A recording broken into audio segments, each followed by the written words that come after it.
जिल्हा परिषद प्राथमिक शाळा मुत्तळेगाव. आजच्या कार्यक्रमाचे अध्यक्ष पूज्य गुरुजन वर्ग व येथे जमलेल्या माझ्या बालमित्रांनो, मी आज तुम्हाला सावित्रीबाई फुले यांच्याबद्दल 2 शब्द सांगणार आहे.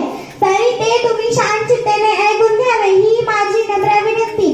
जिंदगी एक कांटों का सफर है, जिंदगी एक कांटों का सफर है, हौसला उसकी पहचान है, हौसला उसकी पहचान है. रास्तों पर तो सभी चलते हैं, रास्तों पर तो सभी चलते हैं, पर जो रास्ते बनाए वही इंसान है, पर जो रास्ते बनाए वही इंसान है. भारतीय स्त्रियांना शिक्षणाची दरवाजे खुली करून देणाऱ्या भारतीय शिक्षणाची ज्ञानगंगोत्री क्रांतीसूर्य महात्मा फुले यांना सत्य शोधा